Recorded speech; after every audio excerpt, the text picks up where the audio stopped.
দিলের কানটা লাগাবেন। আল্লাহ রাসূল সাল্লাল্লাহু আলাইহি ওয়াসাল্লামের সাথে বিয়ে করার অপরাধী খাদিজা রাদিয়াল্লাহু তাআলা আনহাকে ওই সমাজের ধনাঢ্য ব্যক্তিরা বলছে, তুমি এটা করলে কেন? তুমি তো ধনাঢ্য ব্যক্তিদেরকে বিয়ে করতে পারতা। খাদিজা রাদিয়াল্লাহু তাআলা আনহা ডাক দিয়ে বলছেন, ও সমাজের মানুষেরা, ও আমার কাছের মানুষরা, তোমরা শোনো, আমার স্বামী মুহাম্মদ সাল্লাল্লাহু, খাদিজার স্বামীর নাম কি? মুহাম্মদ সাল্লাল্লাহু আলাইহি ওয়াসাল্লাম। আমার স্বামী মুহাম্মাদের চরিত্র কয় নম্বর? জোরে বলেন। 1 নম্বর। রাসূলের চরিত্র 1 নম্বর। রাসূল দেখতে 1 নম্বর, সব থেকে 1 নম্বর। তোমাদের সমস্যা কি?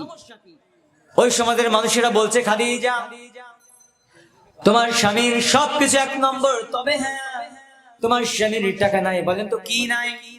টাকা নাই, এই জন্য আমরা তোমাকে এগুলা বলছি।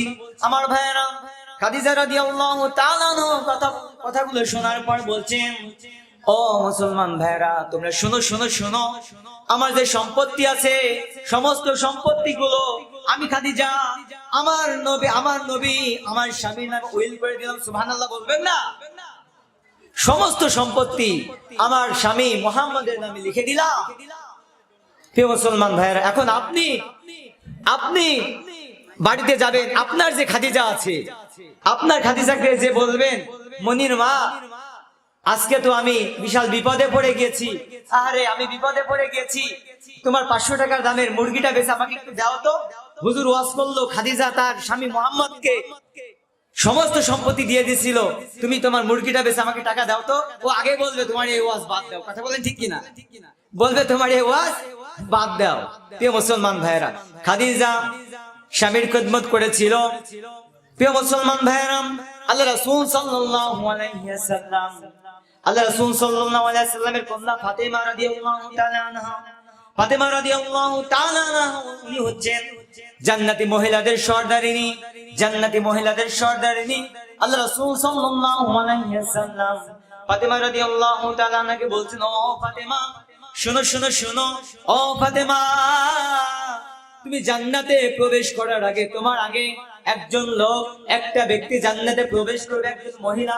আল্লাহ রাসূলের কথা শুনে ফাতেমা রাদিয়াল্লাহু তাআলা আনহা তার বাবা মুহাম্মদ সাল্লাল্লাহু আলাইহি ওয়াসাল্লামকে বললেন, বাবা রে, ও বাবা, সে কোন মহিলা? বাবা, সে কোন মহিলা? প্রিয় মুসলমান ভাইরা আমার, দিলের কানটা লাগান। ফাতেমা রাদিয়াল্লাহু তাআলা আনহা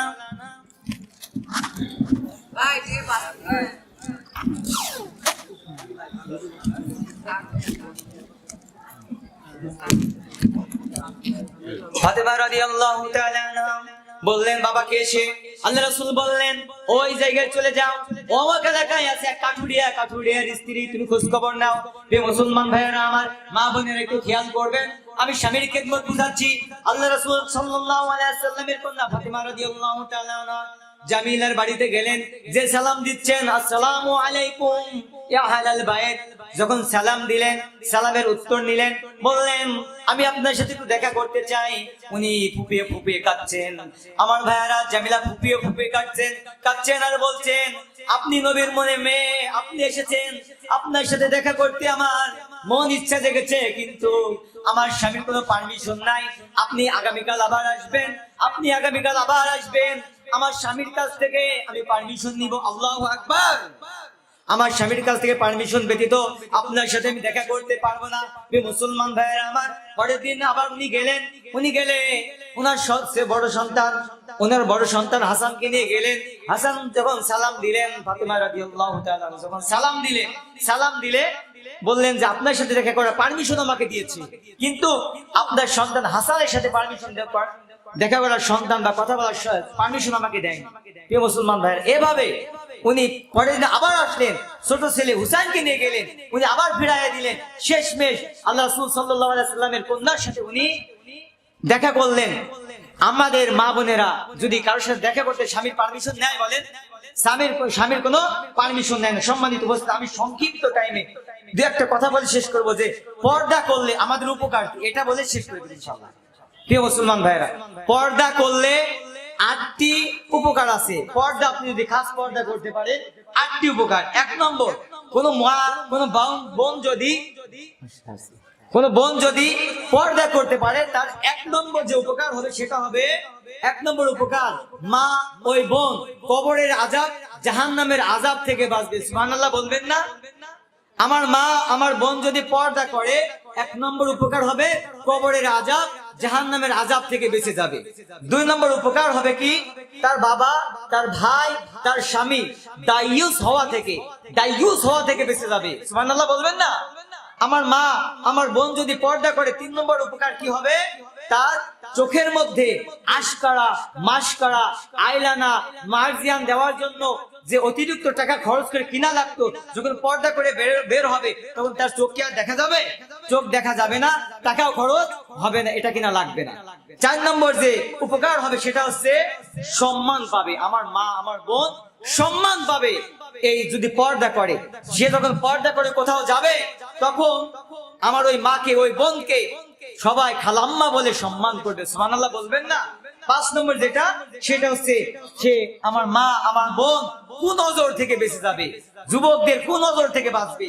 পাঁচ ছয় নম্বর যেটা হবে সেটা হবে আপনাকে দেখে আপনার সন্তান সন্ততিরা, মা বোন আপনি যখন পর্দা করবেন, আপনাকে দেখে আপনার সন্তান পর্দা করে শিখবে। সুবহানাল্লাহ। সাত নম্বর যেটা, সেটা হবে আপনি যখন পর্দা করে বাজারে যাবেন, রাস্তা দিয়ে হাঁটবেন, কোন ইফতেজার আপনাকে ইফতিজিং করতে পারবে না। কথা বলেন ঠিক কিনা? প্রিয় মুসলমান ভাইয়ের আট নম্বর যে উপকার যেটা হবে সেটা হচ্ছে হাজারো যুবক, আপনি যদি বেপর্দায় বেরাতেন তাহলে হাজারো যুবক আপনাকে দেখে চোখের জেনা করতো, আপনি পর্দা করে বের হলে হাজারো যুবক জেনা থেকে বেঁচে যাবে। কথা বলেন ঠিক কিনা? প্রিয় মুসলমান ভাইয়েরা, প্রিয় মা বোনেরা, আল্লাহ পাক রব্বুল আলামিন আমাদের সকলকে, আমাদের বাড়িতে যে সকল মা বোন আছে যারা শুনছেন, প্রত্যেককে আমি বলি আপনারা পর্দা করবেন, পর্দা করলে জাহান্নামের আযাব থেকে বাঁচবেন। আল্লাহ পাক রব্বুল আলামিন আমাদের প্রত্যেককে ইসলামের সঠিক বুঝটা বুঝে ইসলামটা পরিপূর্ণভাবে মানার তৌফিক দান করুক। ওমা আলাইনা ইল্লাল বালাগ। আসসালামু আলাইকুম ওয়া রাহমাতুল্লাহি ওয়া বারাকাতুহু। আসসালামু আলাইকুম ওয়া রাহমাতুল্লাহি তাআলা ওয়া বারাকাতুহু। ইন্নাল হামদালিল্লাহি বিনি'মাতিহি তাতিম্মুস সালিহাত التي علم القرآن وأكرمنا بالإسلام وعن علينا بالإيمان نستغفره ونتوب إليه وأشهد أن لا إله إلا الله وحده لا شريك له وأشهد أن سيدنا وسندنا وحبيبنا وطبيبنا وطبيب أرواحنا محمدا عبد الله ورسوله الذي أرسله بالحق بشيرا ونذيرا وداعيا إلى الله بإذنه وسراجا وقمرا منيرا فقد قال الله تعالى في كلامه المجيد وفي فرقانه الحميد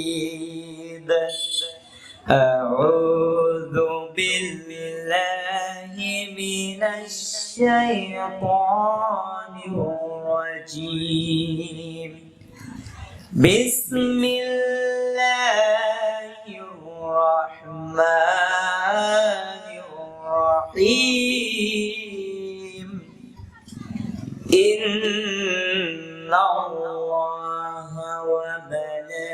وملائكته يصلون على النبي يا أيها الذين آمنوا صلوا عليه وسلموا تسليما.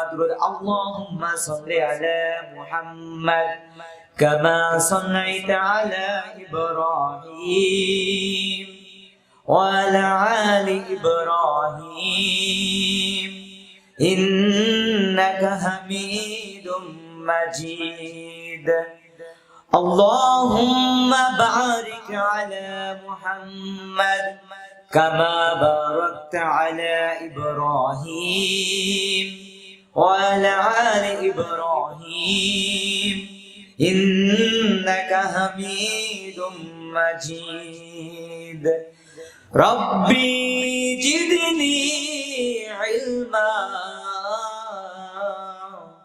ربي زدني علما رب اشرح لي صدري ويسر لي أمري احلل عقدة من لساني يفقه قولي سبحانك لا علم لنا إلا ما علمتنا إنك أنت العليم الحكيم صدق الله العظيم পৃথিবীতে কেউ স্থায়ী হয় না হোক না সে ফেরাউন কি বানামরুদ কেউ ভাবে চিরদিন রয় না কেউ ভাবে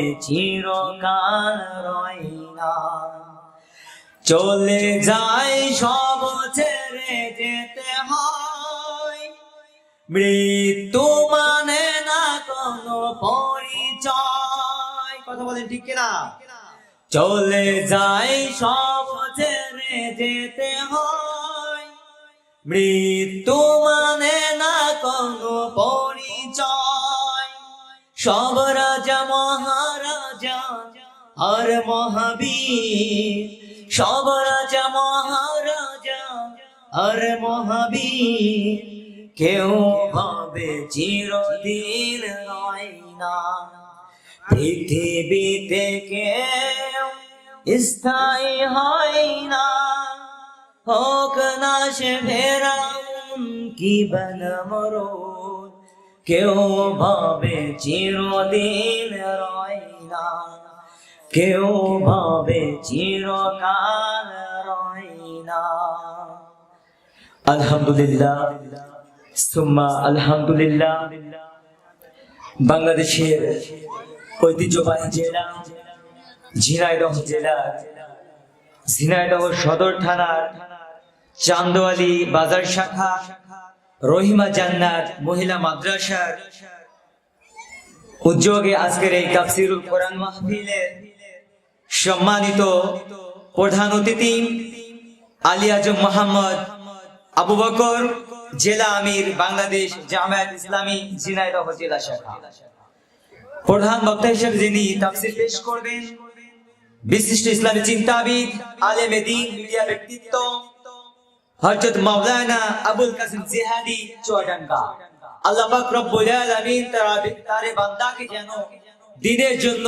গোটা পৃথিবীতে কবুল করেন আমরা বলছি আমিন এছাড়াও আলোচনা করবেন বড় ভাই মাওলানা সাইদুজ্জামান সাঈদ আল্লাহ পাক রব্বুল আলামিন তার ভাইকে যেন দ্বীনের জন্য ইসলামের জন্য কবুল আর মঞ্জুর করেন সার্বিক পরিচালনায় আছেন বড় ভাই হাফেজ হযরত মাওলানা আব্দুর রহমান আল আজাদ মুহতামিম অত্র মাদ্রাসা আমার এই ভাইকে যেন আল্লাহ পাক রব্বুল আলামিন শুধু বাংলাদেশ নয় গোটা পৃথিবীর জন্য দ্বীনের জন্য ইসলামের জন্য দায়ী হিসেবে কবুল করেন আমরা বলছি আমিন এবং সামনে উপস্থিত সম্মানিত কোরআন পাগল তৌহিদি জনতার একাংশ মুরব্বি ইকরামগণ স্কুল কলেজ ইউনিভার্সিটি এবং বিভিন্ন মাদ্রাসায় পড়ুয়া সম্মানিত যুবক ভাইয়েরা পর্দার অন্তরালে অবস্থানরতা সরলা সুশীলা সতী সাধবী সর্বগুণে গুণান্বিতা সম্মানিতা মা ও বোনেরা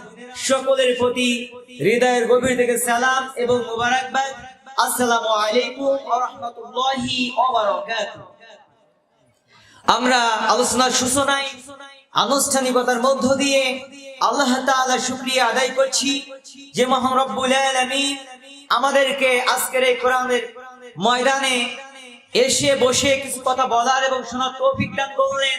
সেই মহান মুনিবের দরবারে শুকরিয়া আদায় করে বলছি আলহামদুলিল্লাহ। আমরা যে কোরআনের ময়দানে আসতে পেরেছি, বসতে পেরেছি, এর রহমত কার? আল্লাহ রহমত। আমাদের মাঝে উপস্থিত হয়েছেন আজকের মাহফিলের প্রধান অতিথি, বাংলাদেশ জামায়াত ইসলামী ঝিনাইদহ জেলা শাখার সম্মানিত আমির আলী আজম মোহাম্মদ আবু বকর। আল্লাহ পাক রব্বুল আলামিন তার বান্দাকে যেন কবুল করেন, আমরা বলছি আমিন।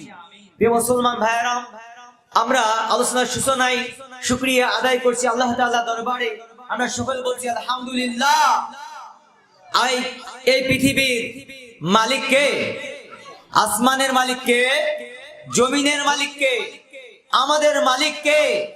যে রব্বুল আলামিন আমাদেরকে এই মাহফিলে আনলেন, সে রব্বুল আলামিনের দরবারে শুকরিয়া আদায় করে বলছে আলহামদুলিল্লাহ। সমস্ত সময় প্রশংসা করতে হবে একজন, আর আসতে বলবেন না, জোরে বলেন তিনি কে? প্রিয় মুসলমান ভাইয়েরা আমার, আমরা প্রত্যেক রাকাত নামাজের মধ্যে আল্লাহ তাআলার প্রশংসা আদায় করে বলি আলহামদুলিল্লাহি রাব্বিল আলামিন। প্রশংসা কার? প্রিয় মুসলমান ভাইয়েরা আমার, সমস্ত সময় প্রশংসা করতে হবে কার? আল্লাহর প্রশংসা করতে হবে। কারণ রব্বুল আলামিন আমাদেরকে নাজ নিয়ামত দিয়ে, নাজ নিয়ামত ভরে পৃথিবীতে পাঠিয়েছেন। এই জন্য সমস্ত সময় প্রশংসা করতে হবে যার। বলেন তো তিনি কে? প্রশংসা শুধু কেবল তোমারই রব্বুল আলামিন। প্রশংসা শুধু কেবল তোমারই রব্বুল আলামিন। দয়ালু মেহেরবান করুণায় পুরান, দয়ালু মেহেরবান করুণায় পুরান, শেষ বিচারের দিন, শেষ বিচারের দিন। সমস্ত প্রশংসা করবো কার? প্রিয় মুসলমান ভাইয়েরা আমার, আমরা আলোচনার সূচনায় আনুষ্ঠানিকতার মধ্য দিয়ে দুরূদ এবং সালাম পাঠাচ্ছি সেই নবীর উপরে, যে নবী ইসলামের দাওয়াত নিয়ে গিয়েছিল তায়েফের ময়দানে। তায়েফবাসীরা আল্লাহ রাসূল সাল্লাল্লাহু আলাইহি ওয়াসাল্লাম এমনি এমনি ফেরত দেননি। আল্লাহ রাসূল সাল্লাল্লাহু আলাইহি ওয়াসাল্লাম কোরআনের দাওয়াত নিয়ে গিয়েছিল তায়েফের ময়দানে। তায়েফের মানুষেরা আল্লাহ রাসূল সাল্লাল্লাহু আলাইহি ওয়াসাল্লামকে রক্তাক্ত করে মদিনায় ফেরত দিয়েছিল। ওই নবীর উপরে আমরা দুরূদ পাঠ করছি, যে নবী উহুদের ময়দানে কোরআনের দাওয়াত নিয়ে গিয়েছিল, যে নবীকে মার মেরে দাঁত ভেঙে দেওয়া হয়েছিল, যে নবী কোরআনের দাওয়াত নিয়ে গিয়েছিল দাওয়াত দেওয়ার অপরাধে, যে নবীকে নিজ মাতৃভূমি মক্কা ছেড়ে মদিনায় হিজরত করতে বাধ্য করা হয়েছিল, যে নবী একদিকে মদিনায় হিজরত করে মদিনা নামক রাষ্ট্রের রাষ্ট্রপতির দায়িত্ব পালন করেছিল, অপরদিকে মসজিদ নববীর ইমামের দায়িত্ব পালন করেছিল। আমরা যদি এই বাংলার জমিনে এমন একজন রাষ্ট্রনায়ক, রাষ্ট্রনেতা পেয়ে যাই, যে রাষ্ট্রনেতা, যে রাষ্ট্রনায়ক একদিকে বাংলাদেশ নামক রাষ্ট্রের রাষ্ট্রপতির দায়িত্ব পালন করবে, অপরদিকে বাইতুল মুকাররম মসজিদে খুতবা দিবে, তাহলে বাংলার জমিনে একটা সুৎখোর, ঘুষখোর, জেনাখোর পাওয়া যাবে না। কথা বলেন ঠিক কিনা? প্রিয় মুসলমান ভাইয়েরা আমার, যদি বাংলার জমিনে এমন একজন রাষ্ট্রনায়ক, রাষ্ট্রনেতা পেয়ে যায়, এই বাংলার জমিনে একজন সুৎখোর, একজন ঘুষখোর, একজন জেনাকার, কোনো এমন লোক পাওয়া যাবে না। কথা বলেন ঠিক কিনা? প্রিয় মুসলমান ভাইয়েরা আমার, আমরা এমন একজন রাষ্ট্রনায়ক যদি পেতে চাই, আমরা এমন একজন যদি রাষ্ট্রনেতা পেতে চাই, তাহলে আমাদেরকে এই মাঠ পর্যায় থেকে রাষ্ট্রনায়ক এমন পেতে হলে আমাদের কাজ করতে হবে। কথা বলেন ঠিক কিনা? প্রিয় মুসলমান ভাইয়েরা আমার, জমিন আল্লাহর, আসমান আল্লাহর। এই জমিনে আইন চলবে কার? আল্লাহ তাআলার। আপনি একটু কথা বলবেন। জমিন আল্লাহর, আইন আল্লাহর। এই জমিনে আইন চলবে আল্লাহ। প্রিয় মুসলমান ভাইরা, যখন এই জমিনে কোরআন দিয়ে এই বাংলাদেশ চলবে, এই বাংলাদেশে একটা সুৎখোর পাওয়া যাবে না, একটা ঘুষখোর পাওয়া যাবে না। কথা বলেন ঠিক কিনা? কোরআনের আইন যখন চালু হবে, কোরআনের আইন যখন চালু হবে, কোরআনের শাসন যখন চালু হয়ে যাবে, বাংলার জমিনে একটা বেনামাজি পাওয়া যাবে না। কথা বলেন ঠিক কিনা? আমরা যদি ওমরের মতো একজন শাসক পেতাম, কোরআনের শাসন যদি পেতাম, তাহলে কোরআনের মাহফিল দেওয়ার সময় কোনো পারমিশন লাগতো না। কথা বলেন ঠিক কিনা? যদি ওমরের মতো এক শাসক পেতাম, পেতাম কোরআনের শাসন। যদি ওমরের মতো এক শাসক পেতাম, পেতাম কোরআনের শাসন। ভেঙে হতো চুরমার জালেমের মসনদ, থাকতো না জালিমের শোষণ। কথা বলেন ঠিক কিনা? ভেঙে হতো চুরমার বাতিলের মসনদ, থাকতো না জালিমের শোষণ, থাকতো না জালিমের শোষণ। কথা বলেন। প্রিয় মুসলমান ভাইরা, যদি কোরআনের শাসন হতো, কোরআন দিয়ে যদি দেশ চলতো, তাহলে বাংলার জমিনে কোনো অন্যায় কাজ হতো না। কথা বলেন ঠিক কিনা? একটা বেনামাজি পাওয়া যেত না, একটা মা বোন বাইরে বেপরদায় পাওয়া যেত না। কথা বলেন ঠিক কিনা? প্রিয় মুসলমান ভাইরা আমার, নামাজ পড়া যেমন ফরজ, রোজা রাখা যেমন ফরজ, হজ করা যেমন ফরজ, পর্দা করাও তেমন ফরজ। কথা বলেন ঠিক কিনা? প্রিয় মুসলমান ভাইরা, আজকে আমার আলোচনার বিষয় সংক্ষিপ্ত টাইমে পর্দা। বলেন তো কি পর্দা? আমার ভাইরা, আল্লাহ রাব্বুল আলামিন যেমনি ভাবে নামাজ ফরজ করেছেন, যেমনি ভাবে রোজা ফরজ করেছেন, তদ্রুপ তেমনি ভাবে পর্দাও ফরজ করলেন। আল্লাহ রাব্বুল আলামিন কোরআনুল কারীমে 24 নম্বর সূরা, সূরা আন-নূরের 31 নম্বর আয়াতের মধ্যে বলছেন,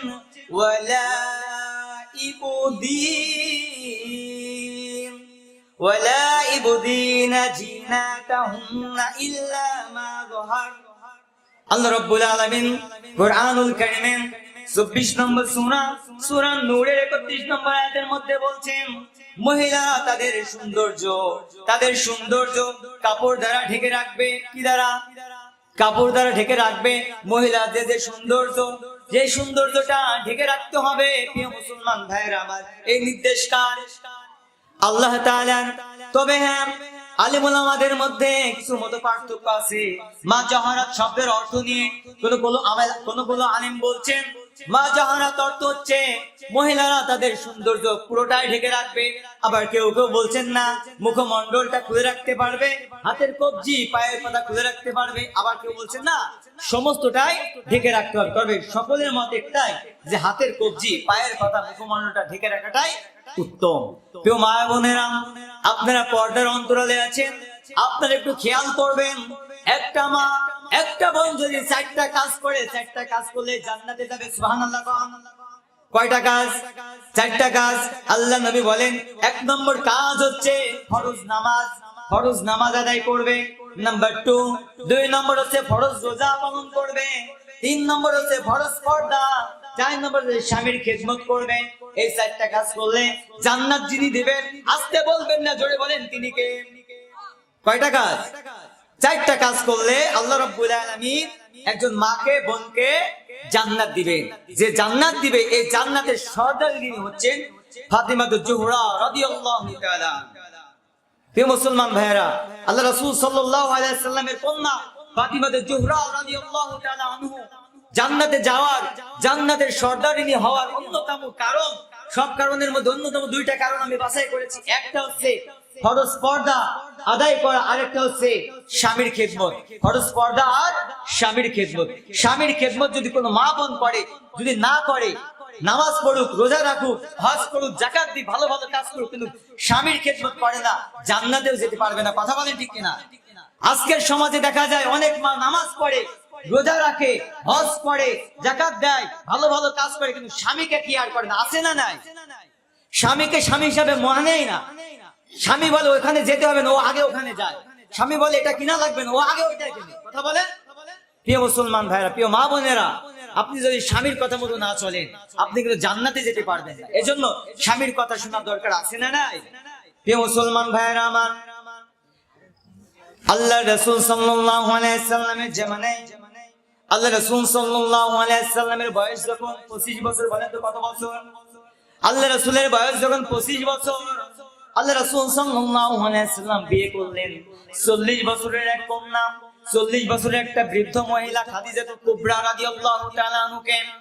খাদিজা রাদিয়াল্লাহু তাআলা আনহা উনি ছিলেন মক্কার অত্যন্ত ধনী একজন মানুষ। আল্লাহ রাসূল সাল্লাল্লাহু আলাইহি সাল্লাম গরীব মানুষ ছিলেন। আল্লাহ রাসূলের সাথে যখন খাদিজাতুল কুবরা রাদিয়াল্লাহু তাআলা এর বিয়ে হলেন, ওই সমাজের ধনাঢ্য ব্যক্তিরা খাদিজাকে বলল, খাদিজা, তুমি মুহাম্মদের মতো একটা গরীব মানুষকে কেন বিয়ে করলা? তুমি তো বড়লোক মানুষকে বিয়ে করতে পারতা। প্রিয় মুসলমান ভাইরা,